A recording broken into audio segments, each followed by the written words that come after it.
Fala pessoal, sejam muito bem-vindos ao Cria News, a sua dose de atualização diária sobre o mercado cripto. Não é novidade para ninguém, né? Que o mercado vem derretendo e a gente avisou ontem, por meio do nosso Cria News, que o Ethereum podia buscar ali a faixa de 3.300, buscou até abaixo, né? Nesse momento sendo negociado aí a 3.175 e a gente vai falar um pouco sobre os catalisadores que fizeram o Ethereum chegar a esse preço e porque a gente conseguiu se antecipar e sabia ali, né?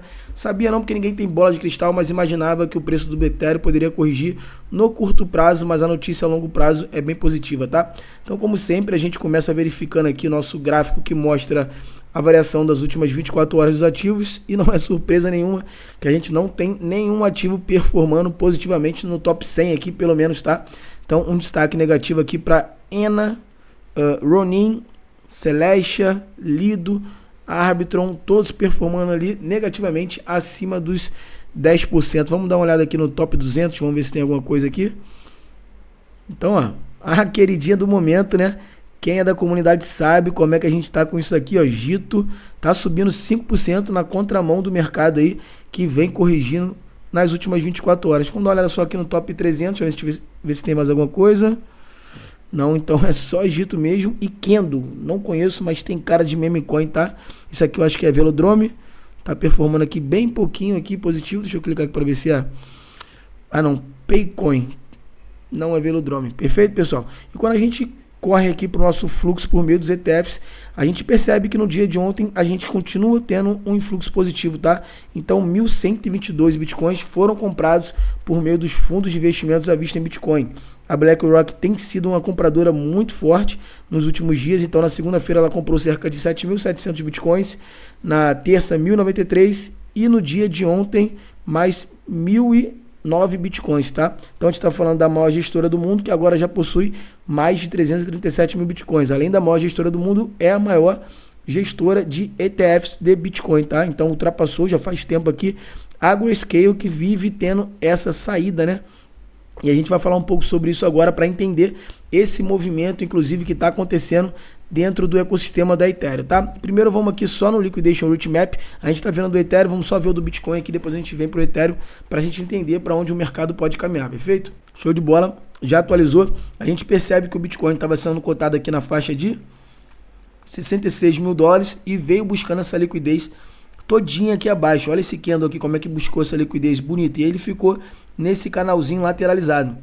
A gente tem uma forte zona de liquidez aqui abaixo desse preço, né? Então até uns 63 mil dólares, ó. A gente percebe que a gente vai liquidando muita gente. Então até aqui, ó, eu não acharia estranho o preço do Bitcoin vir buscar, tá? 62.850. Tem uma boa faixa, zona de liquidez. A gente já percebeu que o preço tende a vir buscando essas zonas de liquidez, liquidando aqui no caso quem está alongado e depois para vir buscar liquidando quem está shortado, ou seja, apostando contra o mercado. A gente tem uma zona de liquidez aqui realmente muito forte, de 424 milhões de dólares para liquidar nos 68.300, tá? Então não me surpreenderia o preço do Bitcoin buscar essa zona de liquidez aqui embaixo para depois tornar a subir. Claro que tudo depende de bons catalisadores à frente, perfeito, pessoal? E quando a gente vem para o ETF aqui de Ethereum, ETF ainda não, né? Quando a gente olha o mapa do Ethereum, para a gente entender o movimento que ele está fazendo, a gente percebe que ele fez um movimento parecido com o Bitcoin, só que mais acentuado, e a gente vai falar justamente sobre isso agora. Ele estava vindo sendo negociado até que ele buscou essa liquidez muito forte. Então, olha isso aqui, cara. Deixa eu só ver daqui da onde que ele veio, né? Então, aqui ele estava sendo negociado a 3.430. E ele veio buscar direto aqui 3.100. Então ele buscou essa liquidez todinha aqui e agora está dentro desse canalzinho aqui lateralizado. A gente tem uma zona de liquidez ainda um pouquinho abaixo, tá, pessoal? Deixa eu ver aqui, ó, 3.108. Até aqui a gente tem uma boa zona de liquidez, ó, 3.040. Então eu acredito que a gente possa chegar até aqui, 3.040, 3.050, mas já acredito que no preço atual aqui de 3.100, que a gente está sendo negociado, 3.170, já é uma boa faixa de compra, tá? E a gente percebe que aqui nos 3.600 tem uma grande zona de liquidez para ser buscada depois, ó, 3.568. A gente vê que a gente tem 305 milhões de dólares para ser liquidado dos shorts quando o preço atingir isso aqui, tá bom? E agora a gente vai falar um pouco sobre esse movimento que catalisou, né?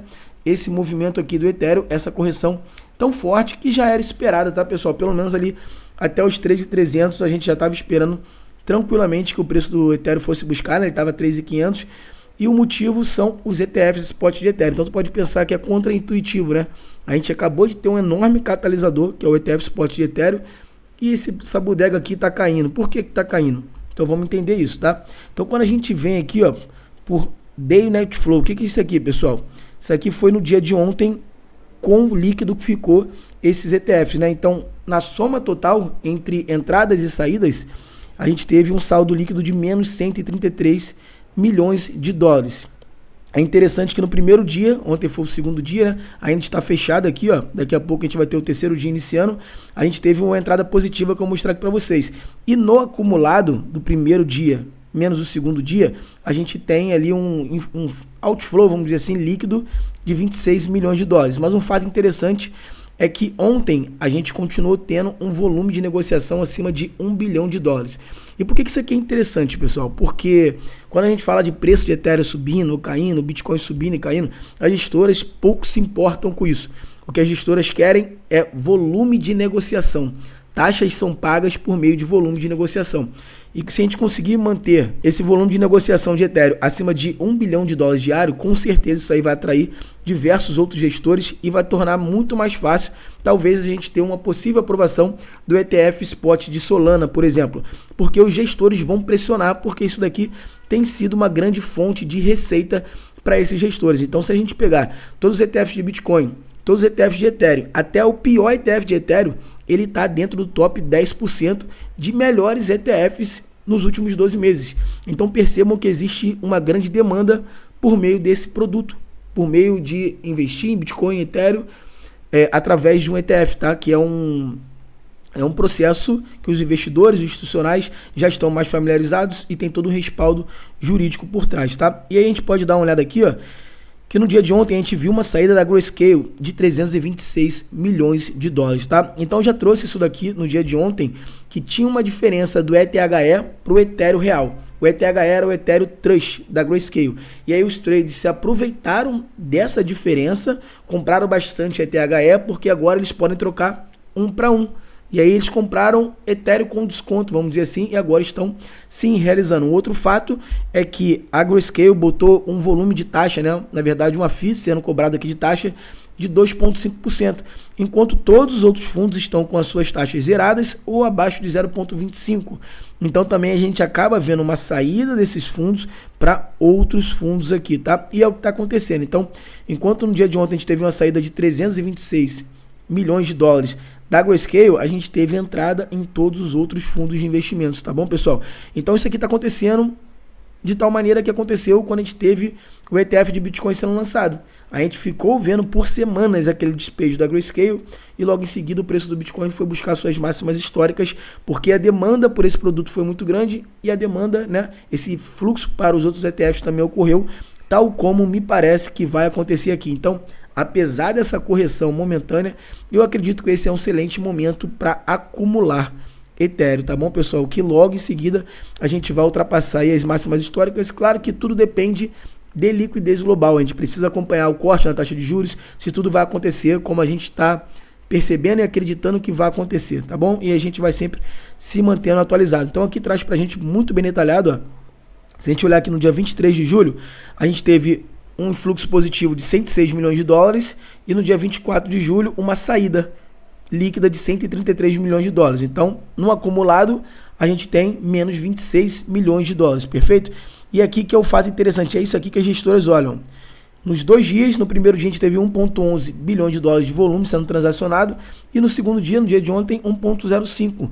Então é interessante que a gente perceba que esse volume se manteve, porque geralmente a gente tem um volume grande no primeiro dia, porque tem aquela demanda reprimida e no segundo dia tende a cair muito, tá?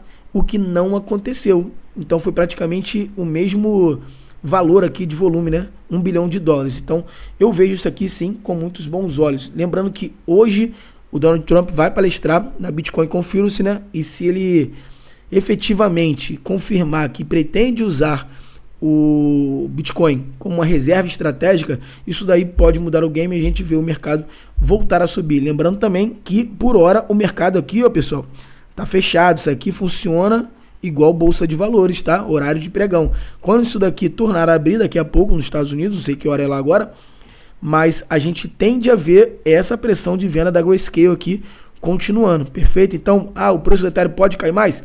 Pode. Vai cair mais? Aí só tendo aquela bola de cristal para saber, tá? Você precisa entender para onde o preço pode ir e se preparar para isso, perfeito? Mas como eu disse, não acredito que o preço do Ethereum vai buscar, sei lá, $2.500. Para mim, o preço que está agora é uma baita de uma oportunidade. Se cair, eu acredito que fica ali na faixa de $2.900, $3.000 nessa faixa. O que torna essa faixa agora muito atraente, porque não dá para a gente adivinhar o topo, nem o fundo local, nem do ciclo, tá bom, pessoal? E aqui eu trouxe para vocês um resumo, né? Inclusive esse aqui é o meu Twitter, já sigam lá, tá? Criptocria, na verdade é @criacripto, é ao contrário. Eu trouxe um resumo aqui de 2 dias de ETF Spot de Ethereum. O que você precisa saber? Então, volume diário acima de $1 bilhão, muito bom. Primeiro dia, 106 milhões líquidos positivo. Segundo dia, 133 milhões líquidos negativo. Então, no somado dos 2 dias, estamos com a diferença aí de uns $20 milhões, tá bom? Movimentações, a Grayscale vendeu $810 milhões em 2 dias, que era já algo esperado, mas os outros fundos, todos eles com entradas líquidas positivas. Resultado, na minha opinião, até então, satisfatório, porque mostra uma grande demanda por meio desses produtos. E não só na minha opinião, né? Então eu embasei essa minha opinião aqui na opinião de diversos analistas, como Eric Balchunas, que é o maior especialista em ETFs do mundo. Perfeito, pessoal? Então, era sobre isso. Lembrando que eu sempre deixo todos os links que eu usei aqui na descrição, tá? Então, tem um link também do nosso grupo do WhatsApp gratuito. E como eu já venho mencionado, no dia 6 nós vamos reabrir vagas para a nossa comunidade. E quem tiver nesse grupo do WhatsApp vai ter um desconto de mais de R$500. Lembrando que nesse grupo também eu mando insights diários para você ficar atualizado todo dia pela manhã sobre tudo que está rolando no mercado, tá bom? Então, fiquem com Deus. Não esqueçam de curtir o vídeo, seguir o canal. Forte abraço e até amanhã.